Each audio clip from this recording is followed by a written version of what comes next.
Hi hello அனைவருக்கும் வணக்கம். Welcome to the motivational queen.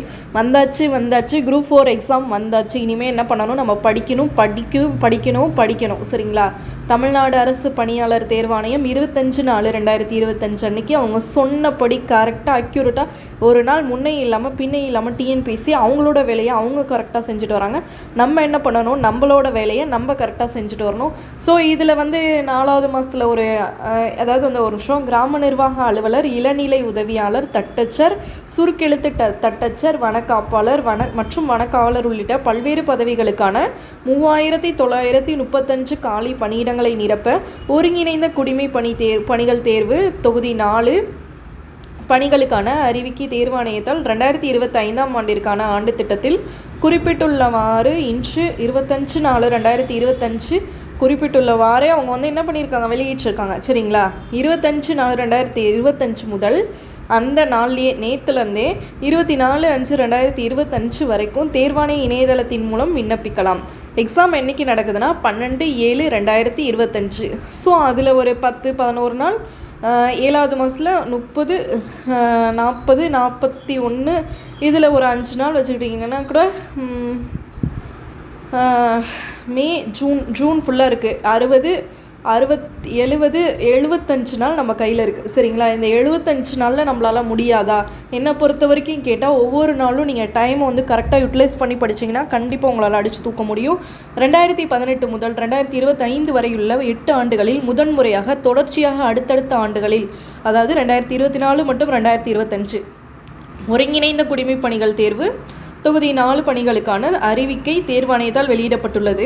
ஒருங்கிணைந்த குடிமை பணிகள் தேர்வு 4 மூலம் கிராம நிர்வாக அலுவலர், விஏஓ, இளநிலை உதவியாளர், ஜூனியர் அசிஸ்டன்ட், டைப்பிஸ்ட், ஸ்டெனோ பதவிகளில் வனக்காப்பாளர் மற்றும் வனக்காவலர் பதவிகள் நீங்களாக இந்த பதவிகள் இல்லாமல் மற்ற பதவிகளுக்கெல்லாம் 2022ஆம் ஆண்டு அறிவிக்கையில் 3 நிதியாண்டுகளுக்கான காலி பணியிடங்களும், 2024ஆம் ஆண்டு அறிவிக்கையில் 2 நிதியாண்டுகளுக்கான காலி பணியிடங்களும் ஆக மொத்தம் 5 நிதியாண்டுகளுக்கான 17,799 காலி பணியிடங்கள் நிரப்பப்பட்டுள்ளன. அதாவது ஒரு நிதியாண்டிற்கு சராசரியாக 3,560 காலி பணியிடங்கள் நிரப்பப்பட்டுள்ளன. கால்குலேட் பண்ணி சொல்கிறாங்க. 2025ஆம் ஆண்டு ஒருங்கிணைந்த குடிமை பணிகள் தேர்வு 4 மூலம் கிராம நிர்வாக அலுவலர், இளநிலை உதவியாளர், தட்டச்சர், சுருக்கெழுத்து தட்டச்சர் பதவிகளில் வனக்காப்பாளர் மற்றும் வனக்காவலர் பதவிகள் நீங்களாக ஒரு நிதியாண்டுக்கு 2025 to 2026 3,678 காலி பணியிடங்களை நிரப்புவதற்கு அறிவிக்கை வெளியிடப்பட்டுள்ளது. 2022 மற்றும் 2024ஆம் ஆண்டிற்கான அறிவிக்கைகளில் சராசரியாக ஒரு நிதியாண்டிற்கு நிரப்பப்பட்ட காலி பணியிடங்களுடன், அதாவது காலி பணியிடங்கள் எவ்வளோனா 3,560. இதோடு ஒப்பிடும்போது 2025 என்ன பண்ணியிருக்காங்க, கூடுதலாக வெளியிட்டிருக்காங்கன்னு சொல்கிறாங்க. மேலும் 2025ஆம் ஆண்டு அறிவிக்கையில் வெளியிடப்பட்ட காலி பணியிடங்களின் எண்ணிக்கை அரசு துறை நிறுவனங்களிடமிருந்து அதிகரித்து வரும் பட்சத்தில் கலந்தாய்விற்கு முன்பாக மேலும் அதிகரிக்கப்படும் என தெரிவித்து கொள்ளப்படுகிறது அப்படி சொல்லிட்டு செயலாளர் போட்டு சொல்லியிருக்காங்க. இது என்ன அப்படின்னா, இவங்க கொடுத்துருக்கிறது ஒரு காமனான ஒரு டீட்டெயில் தான். 3,935ங்கிறது ஒரு 4,000 ஆகலாம், 5,000 ஆகலாம், கூடுதலோ குறைவோ. நமக்கு தேவை என்ன, நமக்கு தேவை டிஎன்பிஎஸ்சி குரூப் 4ல் ஒரு வேலை. அந்த ஒரு வேலை இருக்கா இல்லையா, 3,935 கண்டிப்பாக நமக்கு தேவை ஒரு வேலை கண்டிப்பாக இருக்குது. அடிக்கிறோம், தட்டுறோம், தூக்குறோம். இந்த தடவை விட்டால் கண்டிப்பாக இனிமேல் வாய்ப்பு இருக்கவே இருக்காது. புக்கு மாறலாம், ஆட்சி மாறலாம், அரசாங்கம் மாறலாம், சிலபஸ் மாறலாம், சூழ்நிலைகள், நம்முடைய சூழ்நிலைகள் இன்னையை விட இன்றைக்கி ரொம்ப மோசமாக இருக்குதுன்னு நினைக்கலாம். இன்னையை விட நாளைக்கு என்ன பண்ணலாம், அதை விட மோசமாகலாம், அதுக்கு அடுத்த வருஷம் அதை விட மோசமாகலாம். இன்றைக்கி விட்டால் வேறு வாய்ப்பு இல்லை. குரூப் 4ல் மெரிட்டில் வரோம், நல்லா படிக்கிறோம், நல்லா எக்ஸாம் எழுதுகிறோம். ஏன்னா இப்போ OMR ஷீட்லேயும் உங்களுக்கு பார்த்திங்கன்னா கொஞ்சம் உங்களுடைய மனச்சுமை பழுச்சுமையை குறைச்சிருக்காங்க. அதை கால்குலேட் பண்ணி போடுறதெல்லாம் குறைச்சிருக்காங்க. உங்களுக்கு எல்லாமே பாசிட்டிவாகவே நடக்குதுன்னு நினைங்க. ஸோ தெளிவாக படிங்க, அக்யூரேட்டாக படிங்க. சிலபஸும் கொஞ்சம் மாற்றிருக்காங்க, அதையும் கொஞ்சம் தெளிவாக நோட் பண்ணிவிட்டு சிலபஸ் வைஸ் என்னென்ன கேட்டிருக்காங்க அப்படிங்கிறத ஃபஸ்ட்டு ஃபாலோ பண்ணுங்கள். நிறைய டெஸ்ட்டு போட்டு பாருங்கள், நல்லா படிங்க.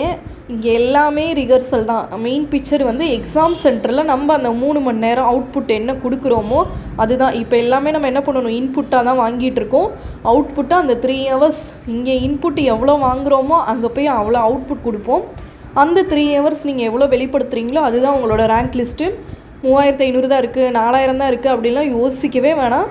நமக்கு தேவை ஒரு வேலை. அந்த ஒரு வேலை இருக்கா இல்லையா, நான் என்னால் முடியாது, ஆகாது, போகாது, அதெல்லாம் எதுவுமே பண்ண வேணாம். இந்த வருஷம் நீ படித்த அப்படின்னா ஃபஸ்ட்டு குரூப் 1 வருது, அடுத்து டிஎன்எஸ்யூஆர்பியில் வந்து எஸ்ஐ வருது, அதுக்கடுத்து குரூப் 4 கால்ஃபர் பண்ணிட்டாங்க, அடுத்து குரூப் 2 வந்துடும், குரூப் 2A வந்துடும், அப்படியே வரிசையாக வந்துக்கிட்டே இருக்கும். அதனால் ஒன்ஸ் நீ படிக்க ஆரம்பிச்சிட்டனா ஸோ படிப்பு என்றைக்குமே உங்களை கைவிடாது. யார் கைவிட்டாலும் உங்களுக்கு படிப்புங்கிறது உங்களுக்கு எப்போவுமே உங்களை கைவிட வாய்ப்பே இல்லை. அதனால் கான்ஃபிடெண்ட்டாக படிங்க, தெளிவாக படிங்க. உங்களோட வேலை என்ன, படிக்கிறீங்க, ரிசல்ட் என்னவா வேணால் இருக்கட்டும். இன்றைக்கி உன்னோட வேலை என்ன, பெரிய கோல் இருக்கட்டும். நம்ம ஒரு மலை உச்சிக்கு ஏறுறோன்னு வச்சுக்கோங்க, உச்சியை பார்ப்போமா, ஃபஸ்ட்டு ஒவ்வொரு 10 ஃபஸ்ட்டு நம்ம கண்ணு கெட்டின தூரம் வரைக்கும் அப்பா இதை கிராஸ் பண்ணிட்டோம், அடுத்து இதை ஒவ்வொரு நாள் நீங்கள் அதே மாதிரி என்ன பண்ணோம், டிஎன்பிசி குரூப் 4 சிலபஸ் எடுத்து வச்சுட்டு அப்பாடி இன்றைக்கி எக்கனாமிக்ஸை படித்து முடிச்சிட்டோம், இதை இவ்வளோ படிச்சிட்டோம். ஏன்னா சின்ன சின்ன அச்சீவ்மெண்ட் உங்களுக்கு வந்து பெரிய கோலை வந்து அச்சீவ் பண்ணுறதுக்கு ரொம்ப உங்களுக்கு ஹெல்ப் பண்ணும். ஸோ மலை உச்சியை தொட்டுறதுக்கு ஒரு சின்ன படிக்கட்டுலேயும் நீங்கள் என்ன பண்ணணும், கான்ஃபிடெண்ட்டாக, தெளிவாக, அக்யூரேட்டாக, ஸ்ட்ராங்காக ஏறி நிற்கணும், கீழே விழாதபடி.